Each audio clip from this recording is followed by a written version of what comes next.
¿Hasta dónde puede resistir el cuerpo humano antes de que la carne se rinda? ¿Y qué le ocurre a la mente cuando cruza la frontera del terror absoluto? En este iceberg nos adentraremos en los abismos más profundos de la supervivencia, explorando desde los colapsos psicológicos causados por el hambre extremo y el control mental absoluto frente al dolor, hasta los escalofriantes límites biológicos alcanzados en experimentos médicos prohibidos y el enigma neurológico que se oculta en el último segundo de nuestra existencia. Prepárate, porque estás a punto de descubrir que las barreras que creías infranqueables son solo la antesala de lo que el ser humano es capaz de soportar cuando la vida se reduce a un instinto ciego y primitivo. Si este tipo de vídeos te gusta, por favor dale like y suscríbete. Recuerda que te puedo dejar saludos al final de mis vídeos, tú pídelo y yo con mucho gusto lo hago. Sin más por agregar, comencemos. Estamos en el nivel 1.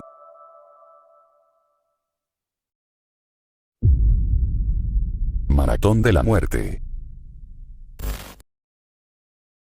El Maratón de las Arenas es una prueba de resistencia extrema de 250 kilómetros divididos en 7 jornadas a lo largo del implacable desierto del Sáhara, en Marruecos, donde los participantes desafían la naturaleza bajo temperaturas extremas que superan con facilidad los 50 grados. En este escenario, el desgaste físico es devastador, ya que cada competidor debe cargar con todo su equipo de supervivencia y alimento, lo que provoca que el organismo sufra una deshidratación acelerada y que las extremidades inferiores terminen severamente afectadas por la fricción constante con la arena. El caso más impactante y documentado de esta competencia ocurrió en 1994 con el atleta Mauro Prosperi, quien se desvió de la ruta original debido a una tormenta de viento que borró todo camino por más de 8 horas, dejándolo a su suerte en la inmensidad del desierto durante 9 días. Para mantenerse en pie en ese entorno tan hostil, Prosperi se refugió en una edificación abandonada donde tuvo que recurrir a métodos drásticos y poco convencionales para hidratarse y alimentarse de la fauna local. Al verse superado por la desesperación y el calor abrasador, el atleta contempló abandonar toda esperanza mediante una decisión drástica para evitar un destino más lento. Sin embargo, debido a que su organismo carecía de fluidos esenciales, los mecanismos naturales de su cuerpo bloquearon el proceso de forma inmediata, lo que él interpretó como una señal para continuar luchando. Guiándose únicamente por las estrellas y caminando en las horas más frescas, fue localizado por un grupo de nómadas tras haber perdido una cantidad alarmante de masa corporal y presentar serias complicaciones en sus órganos internos. Aunque en su momento surgieron especulaciones y teorías que cuestionaban la veracidad de su resistencia, los exámenes médicos posteriores confirmaron que el cuerpo humano, ante situaciones de peligro absoluto, es capaz de activar un modo de reserva biológica impensable para aferrarse a la existencia, consolidando a este evento como un verdadero monumento al límite de nuestra resistencia. Everest, la montaña asesina. El monte Everest, situado en la cordillera del Himalaya, es considerado el techo del mundo, pero también uno de los escenarios más hostiles para la supervivencia, especialmente al superar los 8.000 metros sobre el nivel del mar, una altitud conocida internacionalmente como la zona de la muerte. A partir de este límite geográfico, la presión atmosférica disminuye tanto que el aire contiene apenas una tercera parte del oxígeno disponible a nivel del mar, lo que significa que el organismo no puede recuperarse y comienza a deteriorarse minuto a minuto, afectando severamente las funciones cognitivas y la capacidad de juicio. Las temperaturas extremas que descienden a decenas de grados bajo cero y las tormentas imprevistas convierten cualquier retraso en la ruta en una situación de peligro absoluto, provocando que el cuerpo reduzca el flujo sanguíneo hacia las extremidades para proteger los órganos vitales, lo que a menudo resulta en la pérdida de tejido en dedos y rostro, o en colapsos sistémicos irreversibles. Debido a la extrema dificultad logística y al riesgo que implica realizar esfuerzos físicos a esa altitud, más de 300 personas han perdido la vida en el intento de conquistar la cima, y la gran mayoría de sus cuerpos permanecen en el lugar exacto donde cayeron, perfectamente conservados por el frío extremo y convertidos, de manera sombría, en puntos de referencia visuales para las expediciones contemporáneas. Uno de los casos más conocidos y comentados en el ámbito del montañismo es el de un escalador apodado popularmente en la comunidad como Botas Verdes, cuya identidad se atribuye mayoritariamente al alpinista indio Chewang Paljor, quien partió en la trágica expedición de 1996. Paljor quedó atrapado en una ventisca masiva en la arista noreste y su cuerpo permaneció durante décadas cerca de una cueva de piedra caliza, siendo visible para todo aquel que ascendía por esa ruta debido al llamativo color de su calzado.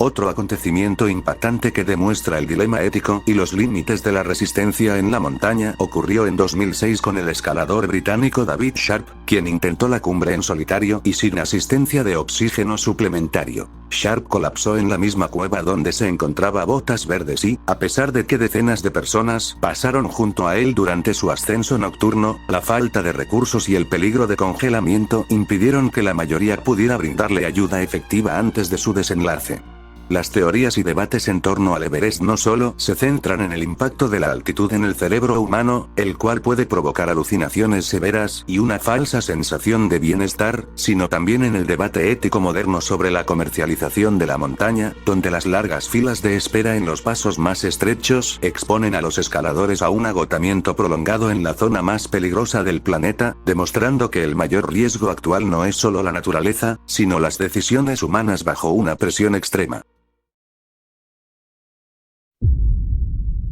Apnea, sin retorno.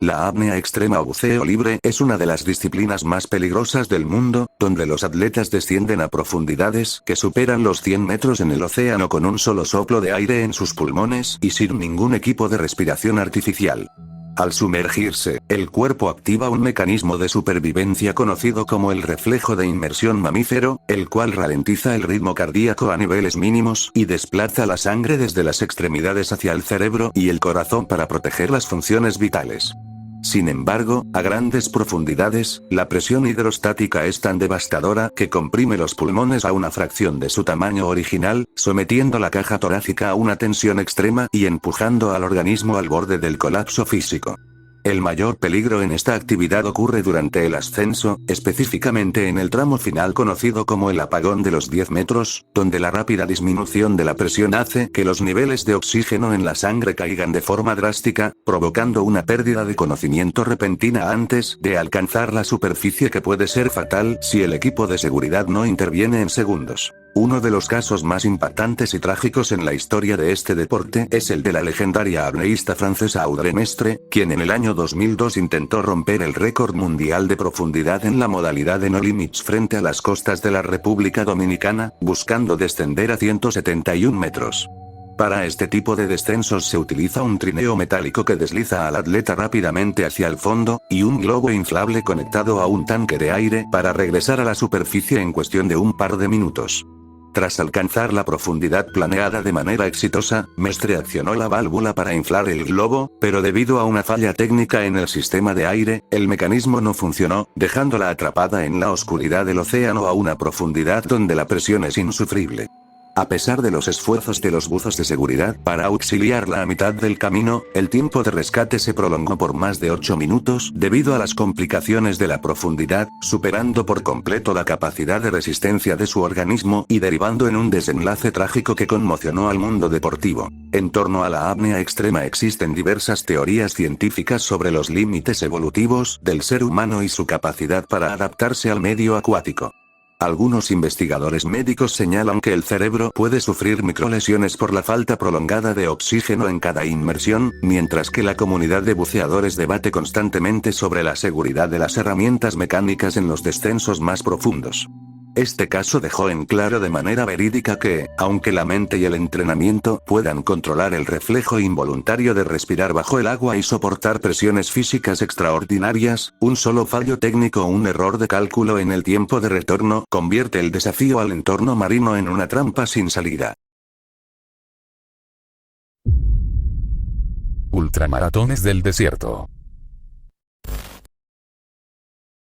Las ultramaratones del desierto representan una de las pruebas de resistencia más extremas para la capacidad humana, donde los atletas recorren distancias que superan con creces los 42 kilómetros de un maratón convencional, adentrándose en los entornos más áridos e inhóspitos del planeta.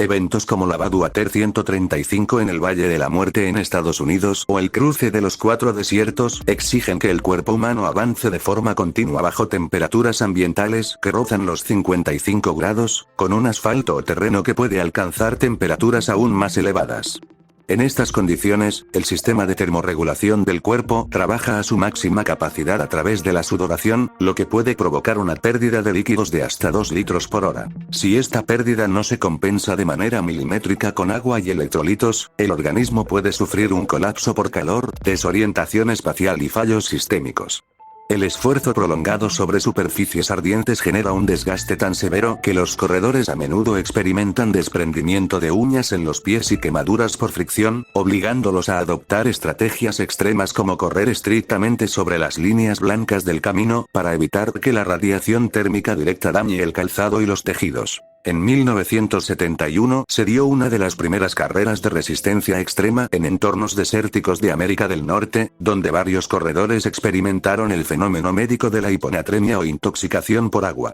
En su afán por combatir el calor sofocante, consumieron grandes volúmenes de líquidos sin la cantidad adecuada de sales, lo que diluyó los niveles de sodio en su organismo a un punto crítico. Esto provocó que el cerebro sufriera una inflamación leve, desencadenando alucinaciones visuales donde los participantes afirmaban ver oasis, edificaciones flotantes o personas que no estaban ahí, perdiendo por completo la noción de la ruta y colapsando a pocos kilómetros de los puntos de control antes de ser asistidos por los equipos médicos de emergencia. Asimismo, en el ámbito de las competencias modernas, se han documentado casos donde el tejido muscular comienza a descomponerse debido al esfuerzo extremo en un proceso conocido como rabdomiólisis, liberando sustancias en el torrente sanguíneo que saturan los riñones y ponen en riesgo la función renal de los atletas. Existen diversas teorías y debates médicos sobre la preparación psicológica necesaria para estas pruebas, sugiriendo que el verdadero límite en las ultramaratones de este tipo no es de origen puramente muscular, sino un mecanismo de protección cerebral conocido como el gobernador central, una hipótesis científica que plantea que el cerebro envía señales de fatiga extrema y dolor mucho antes de que el cuerpo sufra un daño real, para obligar al individuo a detenerse.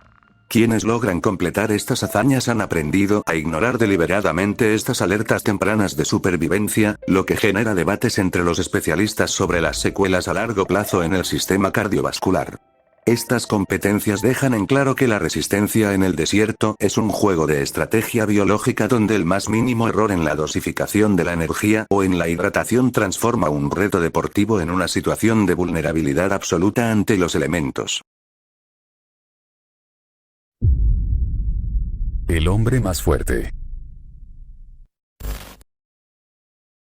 Las competencias del hombre más fuerte del mundo, World's Strongest Man, y los eventos de levantamiento de potencia máxima representan el límite absoluto de la capacidad de carga, tracción y presión que pueden soportar la estructura ósea y muscular del ser humano. En estas disciplinas, los atletas, que a menudo superan los 150 kilogramos de peso corporal, someten a su organismo a esfuerzos explosivos para mover objetos que van desde piedras de granito de 200 kilos hasta camiones de varias toneladas. Durante un levantamiento de fuerza máxima, el sistema cardiovascular experimenta una alteración drástica. Para estabilizar la columna vertebral, los atletas realizan de manera instintiva la llamada maniobra de Valsalva, reteniendo el aire en los pulmones mientras empujan con el abdomen, lo que eleva la presión arterial a niveles extraordinarios que superan por mucho los rangos médicos normales.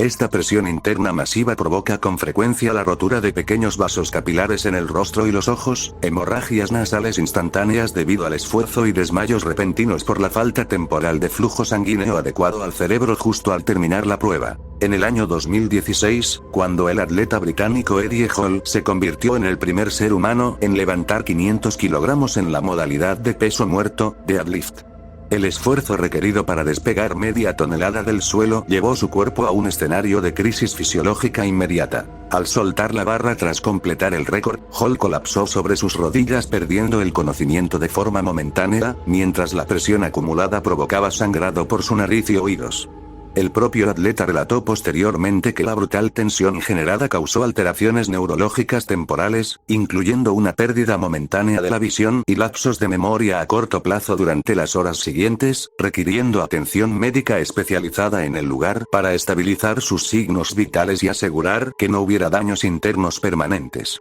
En el ámbito de la medicina deportiva y la biomecánica existen teorías y debates sobre el verdadero límite estructural del cuerpo humano, planteando que el factor limitante no es la fuerza del músculo en sí, sino la resistencia de los tendones y las inserciones óseas que los unen al esqueleto.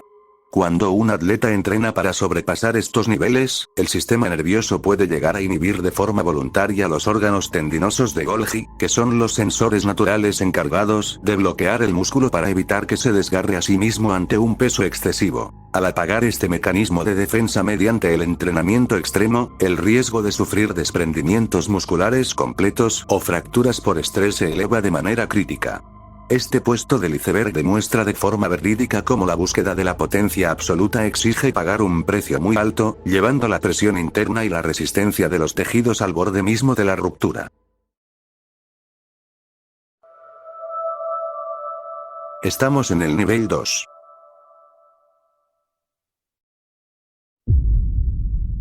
Congelados y vivos.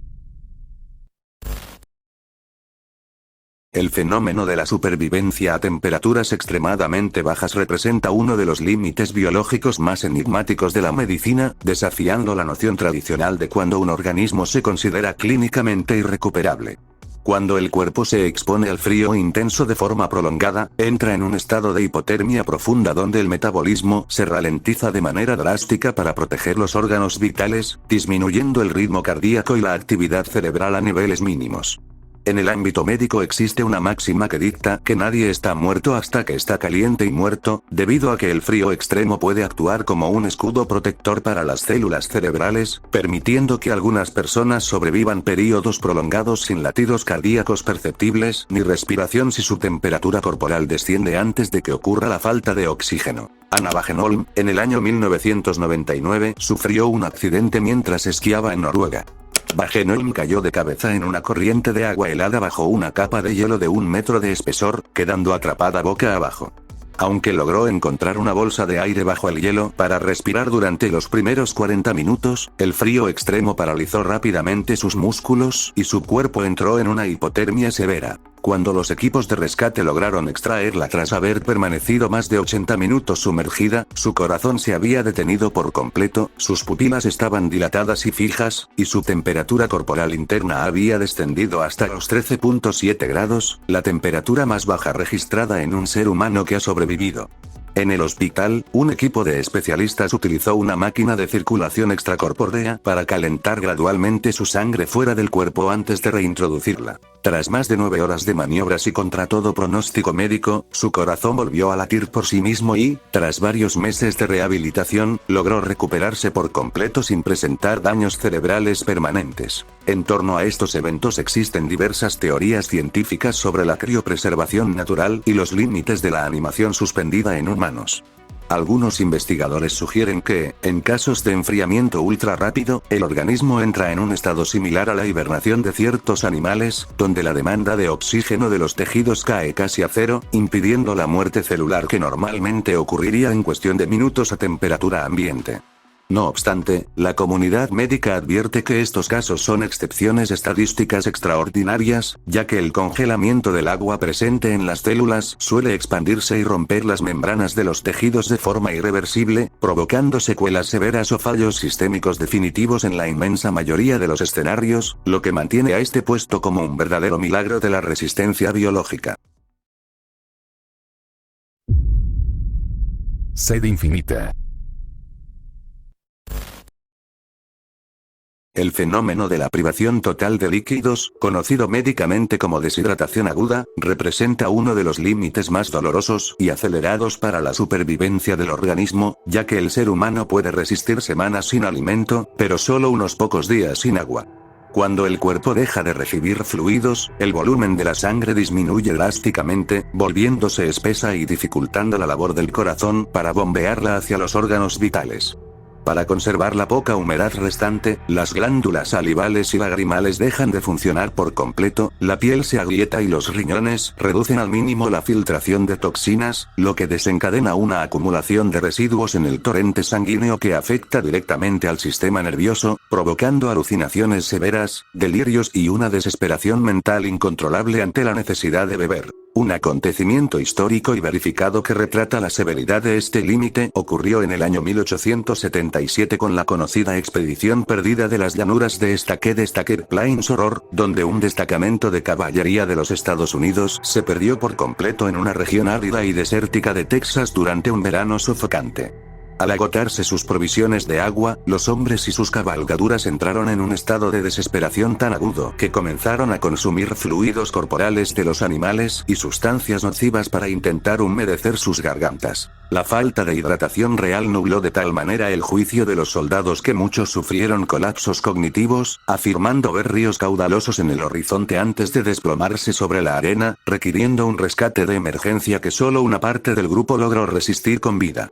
Asimismo, en el ámbito de los naufragios en alta mar, el entorno presenta una paradoja cruel. Rodeados de agua que no se puede consumir debido a su alta concentración de sal, los sobrevivientes que ceden a la tentación de beber agua marina aceleran su desenlace, ya que el exceso de sodio obliga a las células a expulsar su propia humedad para intentar diluirlo, agravando la sed de forma exponencial. En torno a la privación extrema de líquidos, existen teorías médicas sobre los factores genéticos y metabólicos que permiten a ciertas personas resistir un par de días más que el promedio en condiciones de calor extremo, sugiriendo que la capacidad del hígado para procesar las toxinas y la eficiencia del sudor juegan un papel crucial en el tiempo de descuento biológico.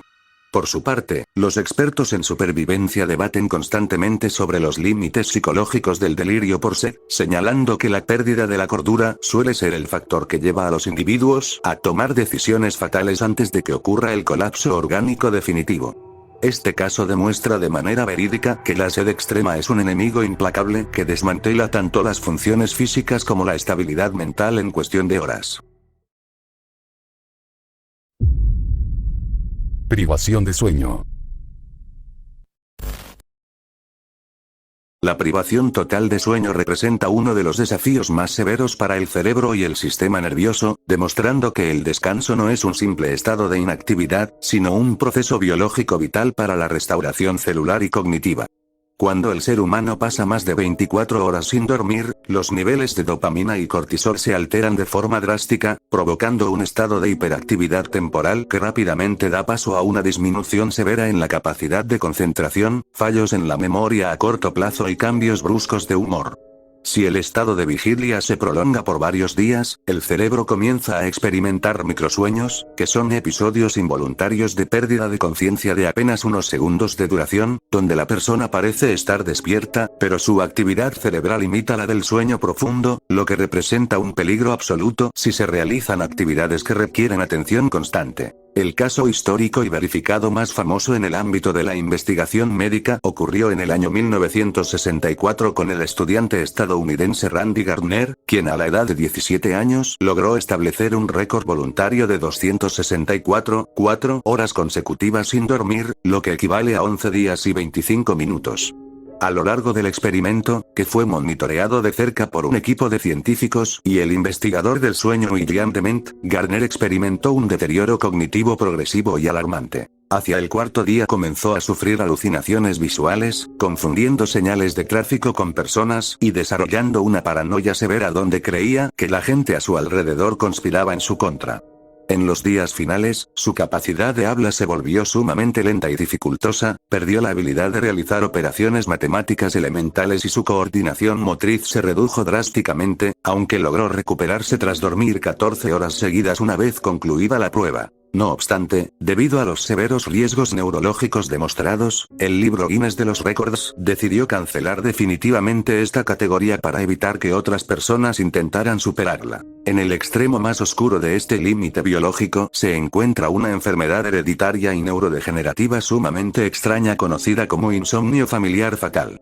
En este escenario médico verídico, una alteración en las proteínas del cerebro, priones, destruye progresivamente las neuronas del tálamo, la región encargada de regular el ciclo del sueño. Los pacientes pierden por completo la capacidad de conciliar el sueño y entran en un estado de vigilia permanente que no puede ser revertido con ningún tipo de medicamento o sedante. Las secuelas de esta privación forzada incluyen un colapso total del sistema nervioso central, demencia acelerada, pérdida drástica de peso y un fallo multiorgánico que conduce inevitablemente a un desenlace fatal en cuestión de meses. Existen teorías y debates en la neurociencia moderna sobre si la privación de sueño por sí sola es la causa directa de la muerte en experimentos con organismos vivos, o si el desenlace fatal se debe al estrés masivo y al colapso del sistema inmunológico que la falta de descanso provoca. Los investigadores señalan que la acumulación de toxinas en el cerebro, que normalmente se limpian durante el descanso profundo a través del sistema linfático, genera una inflamación neuronal severa.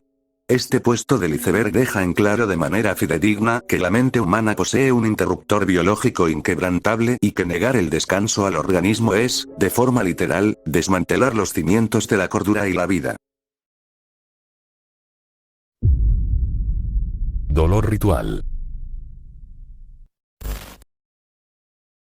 El estudio del dolor ritual y las prácticas de los fakires tradicionales representa uno de los límites más fascinantes en la intersección de la neurobiología, la antropología y la psicología, demostrando cómo la mente humana puede reconfigurar la percepción de los estímulos físicos más intensos. A lo largo de la historia, diversas culturas y corrientes ascéticas, particularmente en la India y el Medio Oriente, han desarrollado métodos de mortificación corporal que incluyen caminar descalzos sobre brasas ardientes, recostarse sobre camas con cientos de clavos afilados o perforar la piel y los músculos con varillas metálicas sin mostrar señales de sufrimiento. Lejos de tratarse de trucos de magia, estas prácticas verídicas se basan en una distribución exacta del peso físico, en el caso de las camas de clavos, donde la presión se reparte de forma uniforme entre miles de puntos evitando que la piel se rompa, y en un entrenamiento mental riguroso que altera las vías del dolor en el sistema nervioso. Un acontecimiento histórico y verificado por la ciencia moderna ocurrió a mediados del siglo XX con el fakir e ilusionista holandés Mirin Dajo, seudónimo de Arnold Enskes, quien asombró a la comunidad médica europea al permitir que su torso fuera atravesado por completo de lado a lado con floretes y espadas, tocando incluso órganos internos sin manifestar dolor ni presentar hemorragias masivas. En 1947, Dajo se sometió a estudios en un hospital de Zúrich, donde los médicos le realizaron radiografías mientras una espada cruzaba su cuerpo, confirmando de manera científica que el arma pasaba a través de zonas anatómicas críticas. El atleta explicaba que lograba esto mediante un estado de trance hipnótico y una profunda desconexión mental que, según sus términos, volvía su cuerpo invulnerable, aunque este tipo de prácticas extremas terminaron pasándole factura de forma interna tiempo después, debido a las complicaciones de una ingesta accidental de un objeto punzante. En torno a estos fenómenos existen sólidas teorías neurocientíficas que explican cómo el cerebro puede bloquear el dolor a través de la llamada teoría de la compuerta. Se postula que, mediante la meditación profunda, el control estricto de la respiración y la concentración absoluta, la corteza cerebral puede enviar señales descendentes sumamente potentes hacia la médula espinal para cerrar el paso a los estímulos dolorosos antes de que alcancen el área consciente del cerebro. Además, el organismo libera de forma masiva endorfinas y encefalinas, que actúan como analgésicos naturales mucho más potentes que las sustancias farmacológicas tradicionales. No obstante, los expertos en medicina debaten sobre los límites éticos y los daños invisibles de estas pruebas, señalando que aunque la mente pueda suprimir la sensación de dolor, el tejido físico sigue sufriendo el impacto del daño estructural y el riesgo latente de infecciones severas, confirmando que este puesto del iceberg es un testimonio del control absoluto de la mente sobre los mecanismos de alerta del cuerpo. Velocidad terminal. El concepto de la velocidad terminal en el atletismo se refiere al límite físico y biológico absoluto de la rapidez con la que un ser humano puede desplazarse a pie sobre una superficie plana.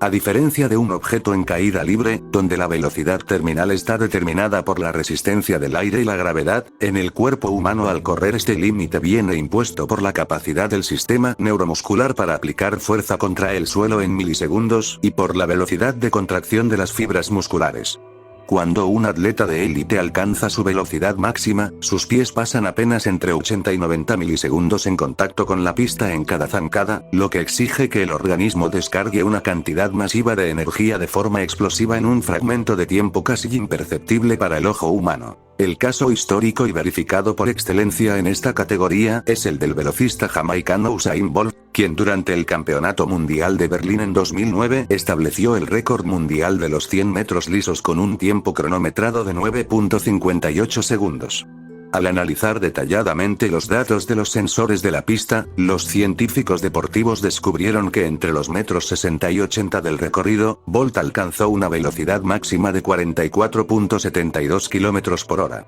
Para lograr este hito biológico, el atleta no solo necesitó una coordinación motriz perfecta, sino que impactó el suelo con una fuerza equivalente a casi 5 veces su peso corporal en cada paso, desafiando las leyes de la biomecánica tradicional y demostrando el punto más alto de aceleración jamás registrado en nuestra especie. En torno a este límite existen fascinantes teorías y debates científicos desarrollados por biomecánicos y fisiólogos modernos. Un célebre estudio publicado por la Universidad Metodista del Sur sugirió una hipótesis matemática y biológica que plantea que, teóricamente, los músculos humanos son capaces de soportar y generar la fuerza necesaria para alcanzar velocidades de hasta 50 o 60 km por hora. Sin embargo, el verdadero factor limitante es el tiempo de contacto, es decir, que las piernas humanas simplemente no pueden contraerse lo suficientemente rápido como para aplicar esa fuerza masiva en la fracción de segundo que el pie toca el suelo. Los investigadores debaten constantemente si mediante el transhumanismo o modificaciones genéticas se podría alterar la proporción de fibras musculares de contracción rápida, tipo X, para superar esta barrera, pero bajo las condiciones anatómicas actuales, la ciencia estima que un tiempo cercano a los 9.40 segundos en los 100 metros representa la frontera absoluta de la velocidad terminal humana, marcando la línea divisoria donde los tendones y los músculos sufrirían desgarros estructurales automáticos debido a la violencia del impacto.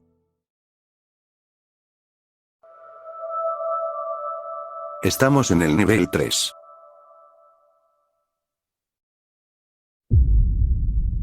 Aislamiento eterno. El aislamiento eterno o confinamiento prolongado representa uno de los desafíos más severos para la mente humana, demostrando que el cerebro es un órgano profundamente social que requiere de estímulos externos constantes para mantener su equilibrio homeostático. Cuando un individuo es privado del contacto humano, de la luz solar y de la variedad de estímulos sensoriales del mundo exterior, como ocurre en misiones espaciales de larga duración, en tripulaciones de submarinos nucleares sumergidos durante meses o en los regímenes de aislamiento solitario en prisiones de máxima seguridad, el cerebro experimenta una alteración radical. La falta de referencias ambientales provoca que la corteza cerebral comience a distorsionar la percepción del tiempo y del espacio. Los niveles de la hormona del estrés se elevan de forma crónica, lo que desmantela progresivamente la memoria a corto plazo, altera los patrones de sueño y debilita el sistema inmunológico. Un acontecimiento histórico y científicamente verificado sobre este límite ocurrió entre los años 2010 y 2011 con el proyecto Mars 500, un experimento de aislamiento terrestre llevado a cabo en Rusia por la Agencia Espacial Europea y el Instituto de Problemas Biomédicos de Moscú. 6 voluntarios fueron encerrados en un complejo de módulos sellados durante 520 días para simular de forma exacta las condiciones de una misión de ida y vuelta al planeta Marte, sin contacto físico exterior y con un retraso intencional de hasta 20 minutos en las comunicaciones por radio. El monitoreo médico y psicológico continuo reveló que la mayoría de los tripulantes desarrollaron trastornos del sueño severos, letargia crónica y un fenómeno conocido como astenia, un estado de agotamiento mental y físico extremo donde la mente se vuelve incapaz de concentrarse. Además, se documentaron colapsos en la dinámica del grupo y episodios de depresión leve, confirmando que la mente humana tiende a deteriorarse de forma progresiva cuando se le despoja de su entorno natural por períodos tan extensos. En el ámbito penitenciario y de la neurociencia, existen sólidas teorías sobre el daño estructural que el aislamiento severo causa en el cerebro, particularmente en el hipocampo, el área encargada del aprendizaje, la memoria y la orientación espacial. Los investigadores postulan que el confinamiento solitario prolongado, como el que se vive en celdas de 2 por 3 metros sin estímulos visuales, puede provocar una atrofia física en esta región cerebral debido a la falta de uso y al exceso de cortisol, lo que explica por qué las personas sometidas a estas condiciones suelen experimentar alucinaciones auditivas y visuales persistentes, ataques de pánico espontáneos y una incapacidad crónica para interactuar con la sociedad tras ser liberadas. El debate actual entre psicólogos y neurólogos gira en torno a si el daño provocado por el aislamiento total es completamente reversible o si deja cicatrices neurológicas permanentes, consolidando a este puesto como el testimonio de que la mente puede colapsar sobre sí misma cuando el mundo exterior desaparece. Tortura psicológica. El estudio de la tortura psicológica a través de la experimentación científica y los testimonios históricos representa uno de los capítulos más oscuros sobre los límites de la mente, demostrando cómo se puede desmantelar la identidad de una persona sin recurrir a la fuerza física directa. A diferencia del daño corporal, este método busca destruir los mecanismos de defensa del ego, la noción de la realidad y la autonomía del individuo. Para lograrlo, los especialistas en la modificación de la conducta recurren a técnicas combinadas que alteran las funciones básicas del sistema nervioso, tales como la privación sensorial total, donde se aíslan la vista, el oído y el tacto en cabinas especiales, la desorientación temporal forzada a través de luz artificial constante y la manipulación psicológica sistemática diseñada para inducir un estado de desamparo e indefensión. El caso histórico y verificado más emblemático de este nivel de experimentación institucionalizada es el Proyecto MKUltra, un programa secreto de investigación de la mente humana desarrollado por la Agencia Central de Inteligencia, CIA, de los Estados Unidos a partir de la década de 1950. Bajo la dirección del químico Sidney Gottlieb, científicos financiados por el gobierno llevaron a cabo experimentos en diversas universidades, hospitales y prisiones para desarrollar métodos de control mental y sueros de la verdad. Los sujetos del experimento, que a menudo no daban su consentimiento o desconocían la naturaleza del proyecto, eran sometidos de forma sistemática a dosis masivas de sustancias psicoactivas como el LSD, combinadas con hipnosis, privación sensorial extrema y abusos psicológicos verbales prolongados durante días enteros con el fin de borrar su personalidad previa y ver si era posible programar un comportamiento completamente nuevo. Cuando los detalles del proyecto salieron a la luz pública en los años 70 tras varias investigaciones del Congreso, se confirmó el daño neurológico y psíquico irreversible sufrido por decenas de personas. Existen informes detallados de organizaciones de derechos humanos y manuales de agencias de inteligencia donde se describe el uso de técnicas modernas como el aislamiento en celdas blancas. En este escenario verídico, el detenido es confinado en una habitación donde las paredes, el techo, el suelo, las luces y la propia vestimenta son estrictamente de color blanco, y los guardias permanecen en absoluto silencio, sirviendo comida que carece de color y sabor. Los testimonios de los sobrevivientes coinciden en que, en cuestión de semanas, el cerebro, sediento de estímulos visuales y auditivos, comienza a generar alucinaciones vívidas, perdiendo por completo la capacidad de reconocer rostros familiares o recordar su propia identidad, entrando en una psicosis profunda. Existen teorías psiquiátricas sobre el fenómeno del trauma complejo y la disociación mental forzada, sugiriendo que ante un entorno de hostilidad psicológica absoluta y prolongada, el cerebro activa un mecanismo de defensa biológico donde se separa de la realidad circundante para proteger al individuo del colapso emocional definitivo. Los investigadores debaten sobre los límites de la reconstrucción psicológica, señalando que las secuelas del daño psicológico severo a menudo permanecen de forma crónica en el sistema nervioso central a través del trastorno de estrés postraumático, demostrando que las heridas invisibles en la psique son tan profundas y devastadoras como cualquier afectación física. Resiliencia en guerra. El estudio de la resiliencia en escenarios bélicos representa uno de los límites más complejos de la psiquiatría y la neurobiología del trauma, analizando cómo el cerebro de ciertos combatientes logra procesar y superar experiencias extremas de hostilidad, pérdida y peligro inminente sin colapsar de forma permanente. Durante un conflicto prolongado, el sistema nervioso opera bajo un estado de hiperalerta constante, donde la amígdala, el centro del miedo en el cerebro, inunda el organismo con hormonas del estrés, para garantizar la supervivencia a corto plazo. Aunque la exposición continua a estas condiciones suele derivar en trastornos severos, la ciencia médica ha identificado factores neurobiológicos y psicológicos específicos, como altos niveles de neuropéptido y una fuerte cohesión grupal, que permiten a ciertos individuos mitigar el impacto del trauma y reconstruir su estabilidad emocional en medio del caos. Un caso histórico y profundamente verificado es el del soldado estadounidense Louis Zamperini, quien durante la Segunda Guerra Mundial sobrevivió a una secuencia de eventos que la medicina de la época consideraba psicológicamente insuperables. Tras el desplome de su bombardero en el Océano Pacífico en 1943, Zamperini pasó 47 días a la deriva en una balsa flotante, enfrentando la deshidratación, el acoso de la fauna marina y ametrallamientos aéreos casuales. Tras ser capturado por las fuerzas enemigas, fue trasladado a varios campos de prisioneros de guerra, donde fue sometido durante más de 2 años a un régimen sistemático de abusos verbales, privación extrema de alimento y castigos físicos diarios dirigidos específicamente a quebrar su voluntad.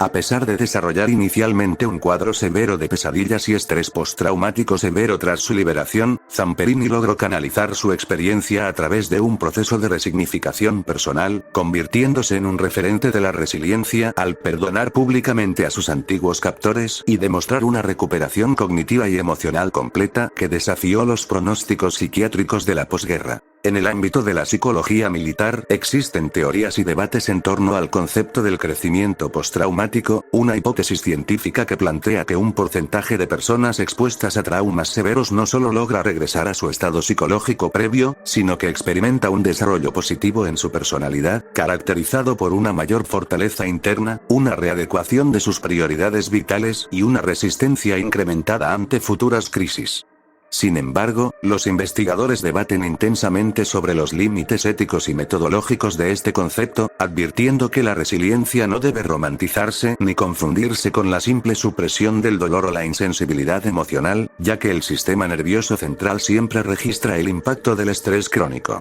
Este puesto del iceberg demuestra de manera fidedigna cómo, ante las circunstancias más destructivas diseñadas por el propio ser humano, la psique posee mecanismos de adaptación y reconstrucción que permiten a un individuo mantener intacta su humanidad y su cordura. Locura por hambre. El fenómeno de la psicosis por inanición, conocido históricamente como locura por hambre, representa el límite donde el desequilibrio químico y la falta de nutrientes destruyen los mecanismos de la cordura para intentar mantener vivo el organismo. Cuando el cuerpo humano entra en un estado de desnutrición severa y prolongada, el cerebro, que consume aproximadamente el 20% de la energía metabólica total, es despojado de la glucosa, los aminoácidos y las vitaminas esenciales, especialmente el complejo B, necesarios para la síntesis de neurotransmisores. Al agotarse las reservas de grasa, el cuerpo comienza a degradar sus propios tejidos musculares para obtener energía, lo que altera drásticamente el equilibrio electrolítico del sistema nervioso central. Esta crisis fisiológica provoca que la corteza cerebral comience a fallar, desencadenando una pérdida gradual de la empatía, obsesiones monomaníacas con el alimento, irritabilidad extrema y, finalmente, brotes psicóticos caracterizados por delirios persecutorios y alucinaciones vívidas. Un acontecimiento histórico y trágicamente verificado sobre los efectos colectivos de este límite ocurrió durante el sitio de Leningrado en la Segunda Guerra Mundial, un bloqueo militar que se extendió por casi 900 días y sumió a la población civil en una hambruna absoluta. Los registros médicos y los diarios de los sobrevivientes de la época documentaron de forma fidedigna cómo la privación extrema de alimentos transformó por completo la psicología de miles de personas. Ciudadanos pacíficos comenzaron a experimentar colapsos mentales severos que nublaron su juicio moral, desarrollando cuadros de alienación mental donde no reconocían a sus propios familiares y se veían impulsados por un instinto primitivo de supervivencia que la legislación de la época tuvo que castigar con brigadas especiales de seguridad. Asimismo, la ciencia médica moderna documentó efectos similares durante el célebre experimento de hambruna de Minnesota en 1944, donde un grupo de voluntarios sanos fue sometido a una restricción calórica severa bajo supervisión científica. Los resultados demostraron que la simple falta de alimento suficiente provocó que los participantes desarrollaran neurosis profundas, depresión grave, alucinaciones relacionadas con la comida y conductas de automutilación leve, confirmando que la estabilidad de la personalidad humana depende directamente del sustento biológico. En la psiquiatría y la medicina interna existen sólidas teorías sobre el síndrome de realimentación, un peligroso fenómeno que ocurre cuando un organismo que ha pasado por una hambruna prolongada recibe alimento de forma repentina. Los investigadores postulan que la introducción abrupta de carbohidratos provoca una liberación masiva de insulina que desplaza los electrolitos, como el fósforo, el potasio y el magnesio, desde el torrente sanguíneo hacia el interior de las células de forma violenta. Esta alteración química repentina puede provocar un colapso cardíaco fulminante y agravar el estado de delirio mental, demostrando que el retorno a la normalidad biológica requiere un proceso estrictamente controlado. Este puesto del iceberg deja en claro de manera verídica cómo la privación del combustible básico del cuerpo desmantela las funciones cognitivas superiores y la moralidad, reduciendo la mente humana a un estado de shock puramente instintivo. El límite del miedo. El límite del miedo representa la frontera biológica y psicológica donde el sistema de alerta del organismo se satura por completo, transformando una respuesta evolutiva de protección en un estado de shock que puede llegar a paralizar o dañar las funciones vitales. Cuando la mente percibe una amenaza extrema e inminente, la amígdala activa el sistema nervioso simpático, inundando el torrente sanguíneo con una descarga masiva de adrenalina y cortisol en lo que se conoce como la respuesta de lucha, huida o parálisis. En este punto de máxima tensión, el ritmo cardíaco se eleva de forma drástica, la respiración se vuelve superficial y el flujo sanguíneo se redirige hacia los músculos grandes. Sin embargo, si el estímulo aterrador es prolongado o carece de una vía de escape aparente, el cerebro puede experimentar una sobrecarga neurológica conocida como secuestro amigdalino, donde los centros de pensamiento racional en la corteza prefrontal quedan completamente inhabilitados, sumiendo al individuo en un estado de desorientación, pánico ciego o catatonia temporal. La liberación masiva e instantánea de catecolaminas, adrenalina, en el torrente sanguíneo puede resultar tan abrumadora para el tejido cardíaco que provoca una disfunción temporal pero severa en el ventrículo izquierdo, imitando los síntomas de un colapso coronario agudo incluso en personas con un sistema cardiovascular completamente sano. Asimismo, los estudios psicológicos realizados en sobrevivientes de desastres naturales o eventos de confinamiento hostil prolongado demuestran que el miedo extremo puede alterar permanentemente los receptores de la memoria en el cerebro, provocando que el sistema de alerta permanezca encendido de forma crónica y desencadenando episodios de disociación donde la persona se desconecta de su propio cuerpo para evitar procesar el entorno. En el ámbito de la neurociencia moderna existen teorías y debates sobre el llamado reflejo vasovagal extremo, una respuesta biológica donde, ante un terror absoluto e insoportable, el cuerpo reacciona de forma opuesta a la agitación, provocando una caída drástica y repentina de la presión arterial y la frecuencia cardíaca que induce un desmayo inmediato. Los investigadores debaten si este mecanismo es un defecto del sistema evolutivo o una última estrategia de supervivencia diseñada para simular la pérdida de la vida ante un depredador y reducir el gasto de energía del organismo. Este puesto final del iceberg deja en claro de manera fidedigna que el miedo no es solo una emoción abstracta, sino una fuerza biológica real con el potencial de reconfigurar la química cerebral y llevar la resistencia del corazón al borde de su capacidad estructural. Estamos en el nivel 4.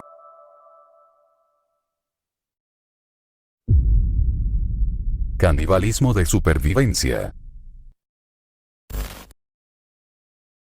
El canibalismo de supervivencia o antropofagia por necesidad representa uno de los límites morales, psicológicos y biológicos más extremos a los que puede verse confrontado el ser humano, donde el instinto primario de conservación de la vida se antepone a los tabúes culturales y religiosos más profundos de la sociedad.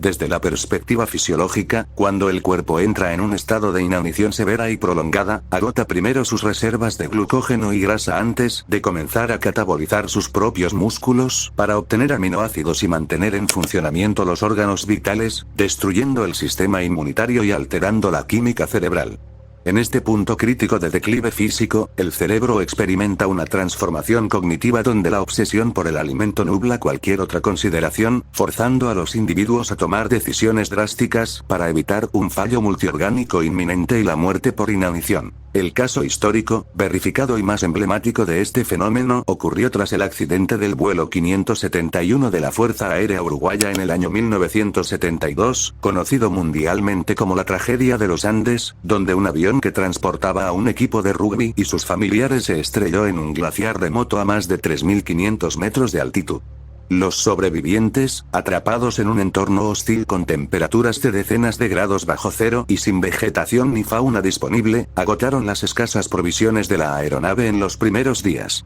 Tras escuchar por una radio portátil que las operaciones de búsqueda habían sido canceladas y conscientes de que su muerte era cuestión de tiempo, el grupo se vio obligado a tomar la decisión colectiva de utilizar los restos de los fallecidos, quienes se encontraban perfectamente conservados por el hielo, como única fuente de proteínas y grasas para subsistir. Esta determinación, pactada bajo un acuerdo mutuo de reciprocidad donde cada uno otorgaba el consentimiento de usar su propio cuerpo si fallecía, les proporcionó la energía necesaria para resistir durante 72 días en la cordillera hasta que una expedición en solitario de 2 de los integrantes logró conseguir ayuda de emergencia. En el ámbito de la psicología de emergencias y la bioética existen sólidas teorías en torno a la reconfiguración del marco moral en situaciones de desastre, una hipótesis científica que plantea que, ante una amenaza de muerte segura, la mente humana es capaz de desplazar temporalmente las normas éticas convencionales mediante un proceso de racionalización extrema para legitimizar conductas que en condiciones normales serían impensables.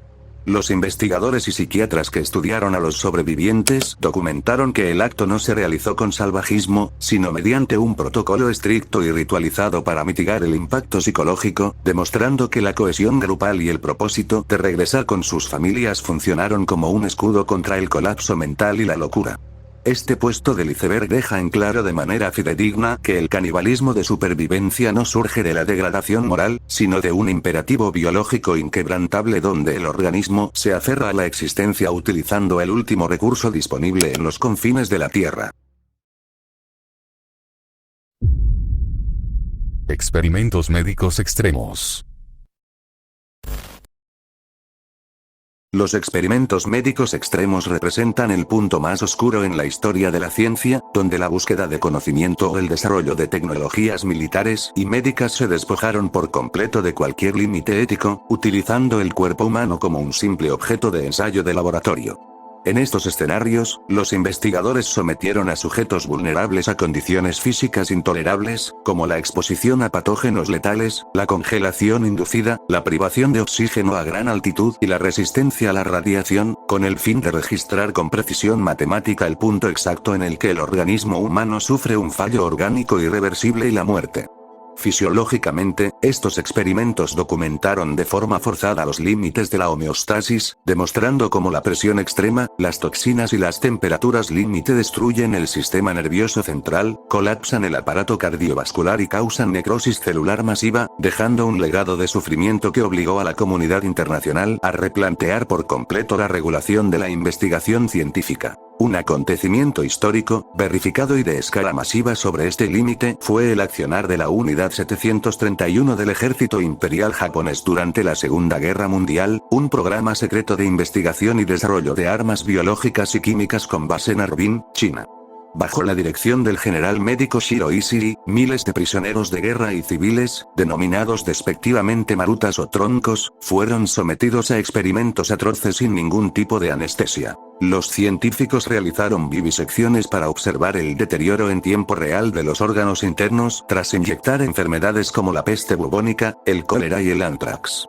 Asimismo, los prisioneros eran colocados en cámaras de centrifugación extrema hasta que perdían el conocimiento, expuestos a dosis letales de rayos X para medir quemaduras internas, o atados a postes en campos de prueba para evaluar el radio de impacto de bombas de fragmentación impregnadas de bacterias, destruyendo toda noción de humanidad en nombre del avance militar. Los experimentos realizados por médicos nazis en campos de concentración como Auschwitz y Dachau, dirigidos por figuras como Josef Mengele y Sigmund Rascher, se enfocaron en la supervivencia militar, obligando a los prisioneros a sumergirse en tanques de agua congelada durante horas para estudiar la hipotermia y probar métodos de reanimación para los pilotos derribados en el mar, anotando minuciosamente los cambios en la rigidez muscular y el ritmo cardíaco previos al deceso.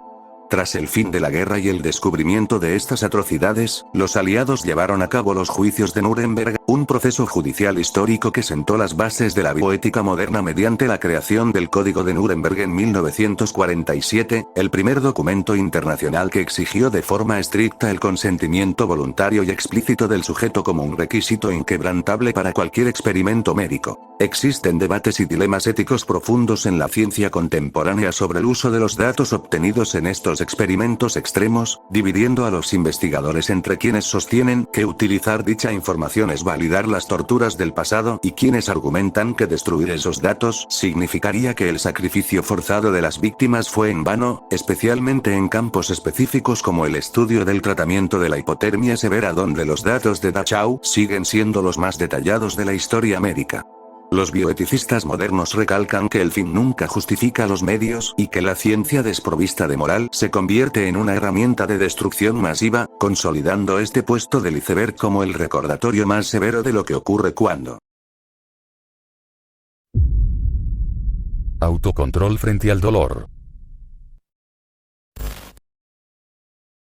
el autocontrol frente al dolor a través de pruebas rituales y científicas representa el límite donde la corteza cerebral toma el mando absoluto sobre los reflejos más primitivos de supervivencia del organismo, permitiendo a una persona tolerar o ignorar estímulos nocivos severos que normalmente provocarían un grito, la retirada inmediata o el desmayo. Fisiológicamente, cuando un tejido sufre un daño, las fibras nerviosas nociceptivas, A delta y C, envían señales de emergencia a gran velocidad hacia la médula espinal y el tálamo, alertando al cerebro del peligro. Sin embargo, mediante el entrenamiento mental, la hipnosis clínica y la meditación profunda, el ser humano es capaz de activar de forma voluntaria las vías analgésicas descendentes, liberando neurotransmisores como las endorfinas, encefalinas y serotonina que bloquean los receptores del dolor antes de que la señal consciente sea procesada por la corteza somatosensorial, demostrando que la experiencia del sufrimiento es maleable. Un acontecimiento histórico y científicamente verificado de este control mental extremo ocurrió en el año 1963 en Saigón, durante la guerra de Vietnam, con el autosacrificio del monje budista Thich Kung Tse como protesta contra la persecución de los budistas por parte del régimen de Ngoin Dim. Kung Tse se sentó en la posición de loto en medio de una avenida concurrida y permitió que otro monje lo cubriera con gasolina para luego encenderle fuego. Los registros fotográficos, cinematográficos y los testimonios de los periodistas internacionales que presenciaron el hecho documentaron de manera fidedigna cómo, mientras las llamas consumían por completo su cuerpo y su ropa, el monje permaneció en perfecta inmovilidad durante varios minutos, sin emitir un solo quejido, alterar su postura meditativa ni mostrar espasmos musculares de dolor, un fenómeno que los neurólogos atribuyen a un estado de trance meditativo profundo tan potente que logró silenciar por completo los reflejos autónomos de retirada y supervivencia ante el fuego. En el ámbito de la experimentación científica contemporánea, los investigadores han utilizado la neuroimagen funcional, por sus siglas, fMRI, para estudiar los cerebros de practicantes avanzados de meditación zen y monjes tibetanos expuestos a pruebas de dolor térmico controlado, donde se les aplican placas metálicas a temperaturas que rozan los 50 grados. Los resultados clínicos demostraron un fenómeno sorprendente. Aunque las áreas sensoriales primarias de sus cerebros registraban la señal térmica del daño físico exactamente igual que las de una persona común, las zonas asociadas al sufrimiento emocional, la evaluación del peligro y la ansiedad, como la corteza cingulada anterior y la amígdala, permanecían completamente inactivas o con una actividad mínima, confirmando de manera científica que estos individuos logran separar la sensación física del dolor del sufrimiento mental que éste provoca. Existen teorías neurobiológicas sobre la modulación del dolor mediante la atención selectiva y el desapego cognitivo, sugiriendo que la resistencia ritual no se debe a una insensibilidad física innata, sino a una reconfiguración de la conectividad funcional del cerebro donde la mente aprende a observar el dolor como un evento externo neutral en lugar de una amenaza directa a la integridad del ego. Los expertos en medicina del dolor debaten sobre cómo aplicar estos mecanismos neurocognitivos en el tratamiento del dolor crónico para reducir la dependencia de fármacos opioides, aunque advierten que suprimir deliberadamente las señales de alarma del cuerpo fuera de entornos controlados o rituales específicos puede enmascarar daños internos graves, consolidando este puesto del iceberg como el testimonio definitivo del poder soberano de la voluntad sobre los imperativos biológicos del esqueleto y la carne. Cuerpos al límite militar. El entrenamiento militar de fuerzas especiales a nivel mundial representa el límite institucionalizado de la resistencia física y psicológica del ser humano, donde los reclutas son sometidos deliberadamente a un desgaste biológico sistemático para identificar el punto de quiebre de su estructura ósea, muscular y mental. Fisiológicamente, durante estos períodos de prueba extrema, como la famosa Semana del Infierno de los SEALs de la Marina estadounidense o los cursos de comandos en diversas fuerzas de élite, los aspirantes operan bajo una privación casi total de sueño, durmiendo apenas unas 4 horas en un lapso de 6 días, combinada con una carga de trabajo físico que supera las 20 horas diarias de marcha, natación en aguas gélidas y transporte de equipamiento pesado. Este escenario de estrés crónico induce un estado de catabolismo muscular severo, donde el organismo agota sus reservas de glucógeno y comienza a degradar sus propios tejidos para obtener energía, elevando los niveles de cortisol a rangos que deprimen por completo el sistema inmunitario y predisponen a los soldados a sufrir fracturas por estrés, rabdomiólisis, ruptura de fibras musculares que satura los riñones, y neumonías fulminantes por hipotermia inducida. Un acontecimiento histórico y científicamente documentado sobre el impacto biológico de estas pruebas ocurrió a finales del siglo XX, cuando el Instituto de Investigación de Medicina Ambiental del Ejército de los Estados Unidos, por sus siglas, USARIEM, llevó a cabo el célebre estudio Ranger, monitoreando de forma clínica a los soldados que cursaban las 8 semanas del riguroso entrenamiento de los Rangers del Ejército. Los resultados médicos revelaron que, debido a la restricción calórica extrema, recibiendo menos del 50% de las calorías quemadas, y al ejercicio ininterrumpido en entornos pantanosos y montañosos, los reclutas perdieron un promedio del 15% de su masa corporal total, principalmente tejido magro, y sus niveles de testosterona libre cayeron a rangos inferiores a los de un paciente castrado médicamente, situándose cerca del cero absoluto. El estudio demostró de manera fidedigna cómo el cuerpo humano, ante un entorno de hostilidad física extrema autoinducida, apaga temporalmente todas las funciones reproductivas y metabólicas no esenciales para la supervivencia inmediata, concentrando la poca energía restante en mantener estables el sistema cardiovascular y las funciones cerebrales básicas. En torno a la selección de fuerzas especiales, existen sólidas teorías psiquiátricas y neurobiológicas sobre el fenómeno del quiebre inducido y la resiliencia bajo coacción, sugiriendo que el éxito en estas pruebas brutales no depende de la masa muscular o la fuerza bruta del individuo, sino de la tolerancia al ácido láctico y de la capacidad de la corteza prefrontal para suprimir las señales de pánico de la amígdala. Los instructores militares aplican técnicas de condicionamiento operante para empujar a los soldados hacia un estado de indefensión aprendida y luego forzarlos a salir de él mediante la disciplina grupal, buscando eliminar el ego individual para asegurar que el combatiente actúe de forma puramente refleja en situaciones de guerra real. Los investigadores de la medicina del deporte debaten constantemente sobre las secuelas a largo plazo de estos entrenamientos, señalando que muchos graduados presentan microlesiones articulares permanentes, alteraciones crónicas en el eje endocrino y trastornos metabólicos residuales, consolidando a este puesto como el ejemplo verídico de cómo las instituciones militares transforman el cuerpo humano en una herramienta biológica llevada al borde mismo de su resistencia estructural. Supervivencia en naufragios.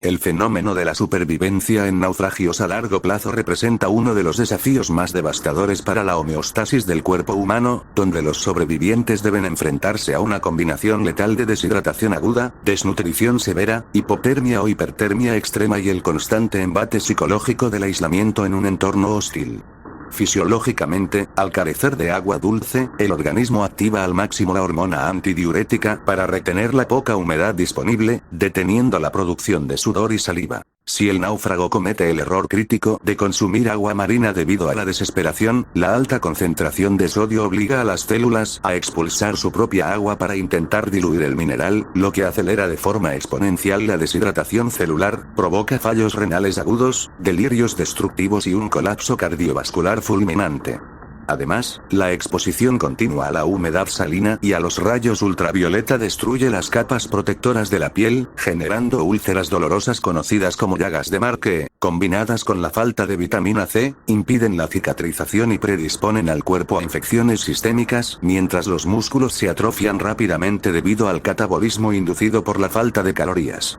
Un caso histórico y profundamente verificado de resistencia extrema en alta mar es el del marinero salvadoreño José Salvador Alvarenga, quien en diciembre de 2012 zarpó en una pequeña lancha de pesca artesanal desde las costas de México y, tras ser arrastrado por una tormenta que averió el motor y los sistemas de comunicación, permaneció a la deriva en el Océano Pacífico durante un período sin precedentes de 14 meses, 438 días, hasta encallar en las Islas Marshall en enero de 2014. Para sobrevivir a este aislamiento extremo y evitar la muerte por inanición y sed, Alvarenga desarrolló una serie de técnicas de adaptación biológica forzada que incluyeron la recolección meticulosa de agua de lluvia utilizando los contenedores de la embarcación, la caza con las manos desnudas de aves marinas, tortugas y peces pequeños, y el consumo crudo de la carne y la sangre de estos animales, lo que le proporcionó las proteínas, grasas y líquidos biológicos mínimamente necesarios para mantener estables sus funciones vitales básicas. A pesar del severo desgaste físico, la anemia y el edema crónico en los pies con los que fue rescatado, los exámenes médicos confirmaron que su capacidad cognitiva y su estructura orgánica lograron mantenerse estables gracias a la rigurosa disciplina metabólica y mental que mantuvo durante más de un año en el océano. En el ámbito de la medicina de supervivencia, existen sólidas teorías sobre los factores de resistencia adaptativa que diferencian a los náufragos que logran sobrevivir de aquellos que perecen en las primeras semanas de un desastre marítimo.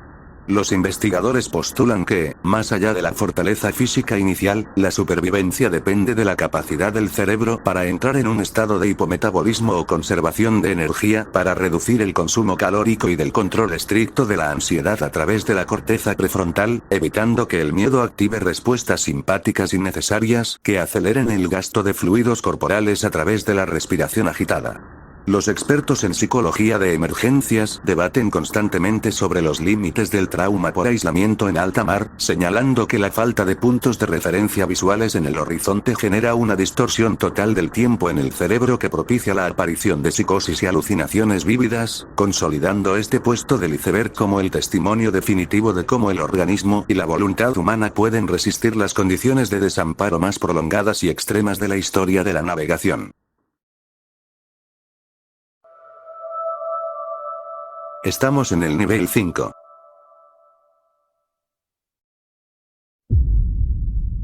Experiencias cercanas a la muerte. El fenómeno de las experiencias cercanas a la muerte, ECM, representa uno de los límites más debatidos en la neurobiología y la medicina de reanimación, ubicándose en la frontera exacta donde las funciones cerebrales medibles cesan, pero la conciencia parece persistir. Desde la perspectiva fisiológica, cuando un paciente sufre un paro cardíaco, el flujo sanguíneo hacia el cerebro se interrumpe de forma inmediata. En cuestión de 10 a 20 segundos, la actividad eléctrica de la corteza cerebral se desvanece, registrándose un electroencefalograma, EEG, plano que indica un estado de coma clínico. A pesar de este apagón neurológico, un porcentaje significativo de personas que logran ser reanimadas describen experiencias cognitivas sumamente complejas, caracterizadas por una lucidez mental hiperbólica, la percepción de flotar fuera del propio cuerpo físico, experiencias extracorporales, el tránsito por un túnel hacia una luz intensa y la revisión panorámica e instantánea de toda su memoria biográfica. Un acontecimiento histórico y rigurosamente verificado por la ciencia médica contemporánea es el caso de la cantante estadounidense Pam Reynolds en 1991, quien fue sometida a una cirugía cerebral extremadamente compleja conocida como parada cardíaca hipotérmica para extirpar un aneurisma gigante en el tronco encefálico. Durante el procedimiento, el cuerpo de Reynolds fue enfriado a 15.5 grados, su corazón fue detenido artificialmente, la sangre de su cabeza fue drenada por completo y se le colocaron pequeños altavoces en los oídos que emitían chasquidos continuos para medir la respuesta de su tronco cerebral, garantizando un estado de muerte clínica y cerebral absoluta con monitores fidedignos. Tras ser reanimada con éxito, Reynolds describió con asombrosa precisión médica eventos que ocurrieron en el quirófano mientras ella estaba técnicamente muerta, detallando la forma exacta del instrumento quirúrgico utilizado para cortar su cráneo, las conversaciones específicas entre los cirujanos y el orden de los procedimientos en su cuerpo, un testimonio que desafió los modelos neurocientíficos convencionales sobre la generación de la conciencia. En torno a estos relatos existen sólidas teorías y debates científicos que intentan explicar las ECM desde un enfoque puramente orgánico o neuroquímico. Una de las hipótesis más aceptadas postula que la falta aguda de oxígeno, anoxia, y la acumulación de dióxido de carbono en el tejido cerebral provocan una desinhibición masiva de la corteza visual y el sistema límbico, lo que genera alucinaciones visuales concéntricas que simulan un túnel luminoso y desencadena una descarga masiva de endorfinas, serotonina y neurotransmisores como la ketamina natural para mitigar el shock del deceso. Asimismo, investigaciones recientes sugieren la existencia de una oleada transitoria historia de actividad eléctrica altamente organizada y acoplada en el cerebro moribundo apenas unos segundos después de que el corazón se detiene, lo que podría sustentar la hiperlucidez reportada por los pacientes. Los investigadores en medicina crítica debaten intensamente si estos fenómenos son el último intento de supervivencia de un sistema nervioso en colapso o la prueba de que los mecanismos de la mente poseen una resistencia estructural que sobrevive temporalmente al cese de las funciones del corazón, consolidando este puesto del iceberg como el misterio definitivo sobre el umbral de la vida humana. Colapso fisiológico.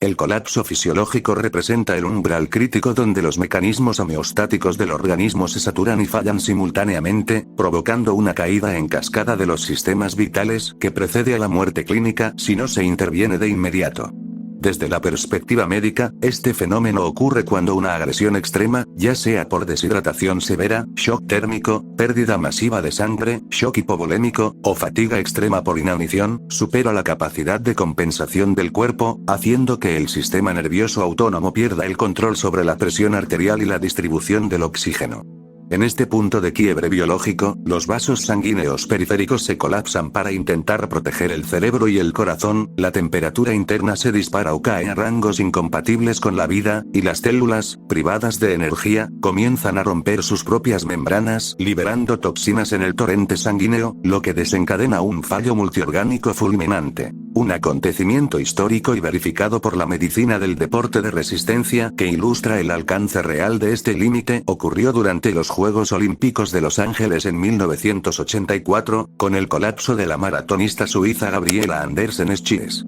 En los últimos 2 kilómetros de la competencia, bajo condiciones extremas de calor y humedad, el cuerpo de Andersen-Schiess agotó por completo sus reservas de glucógeno y sus mecanismos de termorregulación fallaron, elevando su temperatura interna a rangos de golpe de calor severo. Las cámaras de televisión y los médicos de la pista documentaron de forma fidedigna cómo la atleta ingresó al estadio con el cuerpo completamente rígido, sufriendo de una parálisis parcial en el lado derecho de su cuerpo, desorientación espacial severa y espasmos musculares involuntarios que la hacían tambalearse de lado a lado. A pesar de haber perdido el control consciente sobre sus extremidades, debido a la acumulación masiva de ácido láctico y la deshidratación celular, su corteza prefrontal mantuvo un impulso reflejo inquebrantable que le permitió cruzar la línea de meta antes de desplomarse por completo en manos de los servicios de emergencia, convirtiéndose en el caso de estudio clínico más famoso sobre los límites de la resistencia humana. En el ámbito de la medicina de urgencias, existen sólidas teorías sobre el síndrome de disfunción multiorgánica, por sus siglas, SDMO, una hipótesis científica que plantea que el colapso fisiológico no es un evento instantáneo, sino un proceso inflamatorio sistémico e incontrolado donde la falta de oxígeno en los tejidos activa de forma anormal el sistema inmunitario, provocando que este ataque a los propios órganos sanos. Los investigadores debaten intensamente sobre el punto de no retorno, es decir, el momento exacto en el que las lesiones celulares se vuelven irreversibles y el cuerpo pierde la capacidad biológica de recuperarse incluso si se restablecen los fluidos y el oxígeno artificialmente. Este puesto del iceberg demuestra de manera fidedigna que el cuerpo humano, a pesar de su asombrosa resiliencia evolutiva, es en última instancia una máquina térmica regulada por leyes químicas y físicas estrictas, cuyo sistema de protección prefiere apagar las funciones conscientes antes de permitir la destrucción total del tejido cardíaco y cerebral. El dilema filosófico.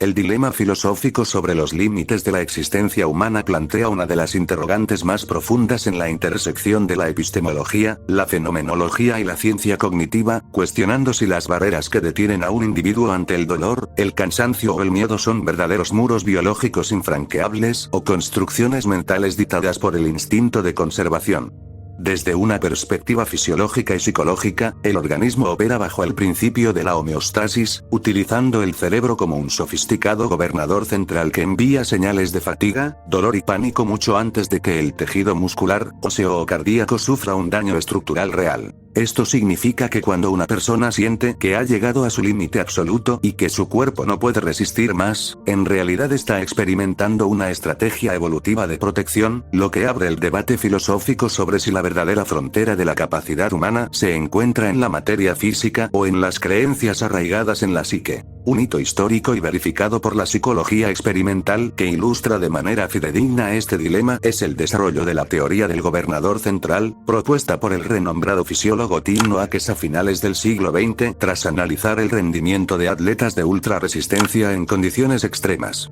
Mediante el monitoreo clínico de corredores de distancias monumentales, Noakes demostró que la fatiga no es un evento físico causado por el agotamiento absoluto de los músculos o la acumulación de ácido láctico, sino una emoción o percepción subjetiva generada de forma subconsciente por el cerebro para forzar al individuo a disminuir la velocidad antes de provocar una lesión grave en el corazón o el sistema nervioso. Este descubrimiento científico validó la premisa filosófica de que el ser humano posee una reserva oculta de energía y resistencia que permanece bajo llave por motivos de seguridad biológica, demostrando que aquellos individuos que logran romper récords imposibles o sobrevivir a situaciones extremas no poseen necesariamente una anatomía superior, sino una capacidad cognitiva inusual para reinterpretar las alarmas del gobernador central y desplazar el umbral de lo que consideran su límite definitivo. En el ámbito de la filosofía de la mente y el idealismo, existen sólidas teorías en torno al concepto de la percepción de la autoeficacia y el constructivismo, sugiriendo que la realidad física está indisolublemente ligada a la interpretación que la mente hace de ella. Los filósofos analizan cómo los dogmas culturales, las experiencias previas y el condicionamiento social edifican prisiones psicológicas invisibles que determinan hasta dónde puede correr, aguantar o sufrir un individuo. Cuando estas estructuras de creencia son desafiadas o desmanteladas, ya sea mediante crisis de supervivencia extrema, trances rituales o estados de shock, el ser humano accede a niveles de fuerza y resistencia que la ciencia convencional clasifica como milagrosos o inexplicables. Los investigadores en neurociencia cognitiva y bioética debaten intensamente si es posible hackear deliberadamente este mecanismo regulador de forma segura a través de la tecnología o el entrenamiento mental extremo, concluyendo de manera fidedigna en este puesto del iceberg que el límite humano no es una línea fija trazada en los tendones y los órganos, sino un horizonte móvil delimitado por la interacción constante entre la resistencia de la carne y la voluntad de la mente. Cuerpo posthumano. El concepto del cuerpo posthumano a través de la biotecnología y el transhumanismo representa el límite donde la evolución biológica es sustituida por la evolución tecnológica dirigida, planteando la transición del Homo sapiens hacia una nueva especie mejorada. Desde la perspectiva científica y fisiológica, esta corriente propone superar las limitaciones intrínsecas del organismo humano, como el envejecimiento celular, las enfermedades genéticas, la vulnerabilidad al dolor y la propia muerte, mediante la integración directa de Interface Cerebro-Computador, por sus siglas, BCI, la edición genética a través de herramientas como CRISPR-Cas9, la nanomedicina y la implantación de prótesis cibernéticas avanzadas que superan las capacidades de los miembros biológicos.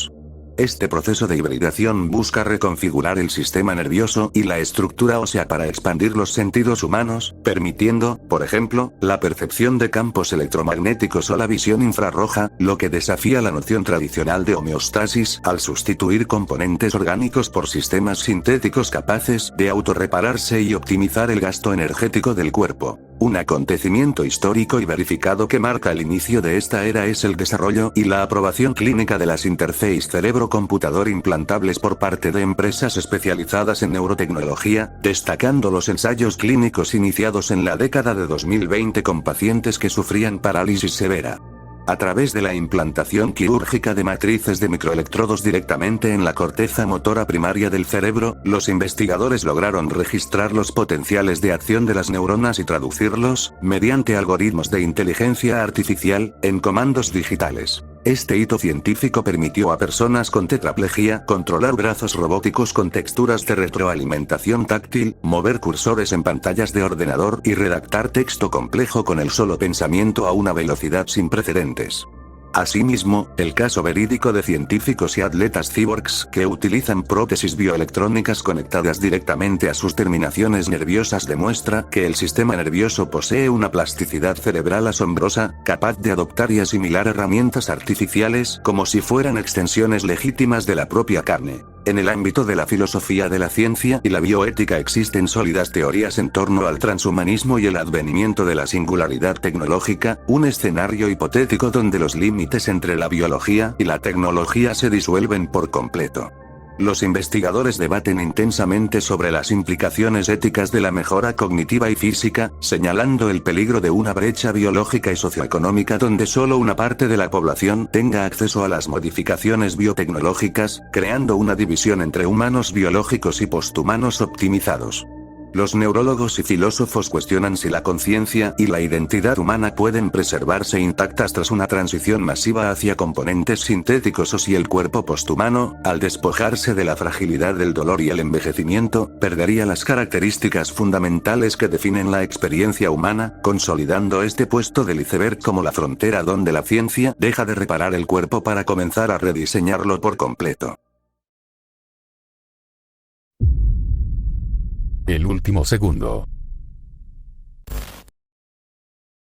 El estudio de los instantes finales de la vida, denominado en los ámbitos médicos y tanatológicos como el último segundo, representa la frontera definitiva de la experiencia humana, analizando los cambios neurobiológicos y los escasos testimonios de aquellos que estuvieron al borde irreversible de la muerte clínica antes de ser rescatados por intervenciones médicas de emergencia. Fisiológicamente, en el momento en que el sistema cardiovascular cesa su función y el flujo de oxígeno se interrumpe por completo, el cerebro experimenta una crisis energética absoluta que desencadena la pérdida de la conciencia en cuestión de segundos. Sin embargo, investigaciones clínicas modernas han revelado que el cerebro moribundo no se apaga de forma pasiva, sino que ejecuta una última y masiva descarga de actividad eléctrica coordinada en las bandas gamma, las cuales están asociadas con procesos cognitivos de alta intensidad, la recuperación de la memoria y el procesamiento consciente, lo que sugiere que el último segundo de existencia podría percibirse de forma subjetiva como un instante de hiperlucidez y distorsión temporal monumental antes del silencio neurológico total.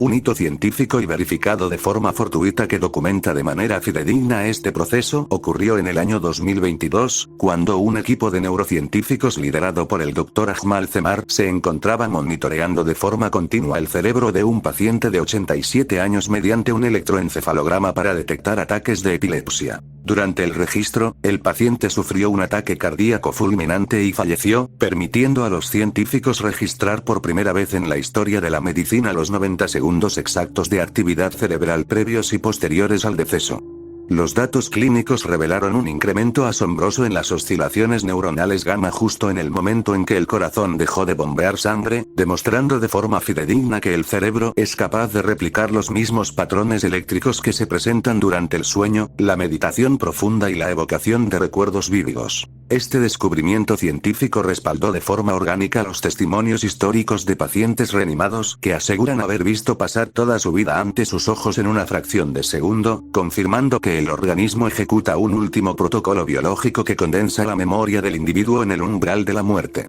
En el ámbito de la medicina paliativa y la psicología existen sólidas teorías en torno al fenómeno de la lucidez terminal, una hipótesis científica que describe cómo pacientes que padecen enfermedades neurodegenerativas severas o demencia avanzada en estado terminal experimentan repentinamente un retorno inesperado de la memoria, la coherencia y la claridad mental horas o minutos antes de fallecer. Los investigadores debaten intensamente sobre los mecanismos químicos detrás de este evento, postulando que las fluctuaciones hormonales extremas y la liberación masiva de neurotransmisores de emergencia provocadas por el fallo multiorgánico inminente logran reactivar temporalmente los circuitos neuronales dañados, permitiendo al individuo despedirse de sus familiares con total lucidez. Este puesto final del iceberg expone de manera fidedigna cómo el último segundo de la vida humana no es un simple vacío biológico, sino un proceso neurológico complejo y estructurado donde la mente humana parece reunir sus últimas fuerzas para procesar el significado de su propia existencia antes de disolverse en el plano físico.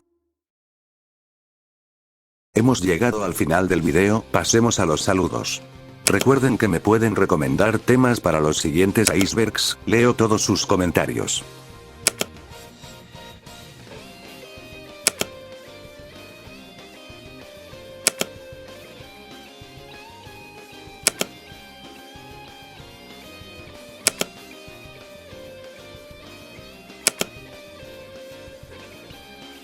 Si este video les ha gustado, por favor dejen su like, comenten cuál fue el límite que les ha parecido más interesante, compartan el video con algún amigo o conocido suyo y suscríbanse a mi canal, por favor. Hasta pronto, cuídense mucho.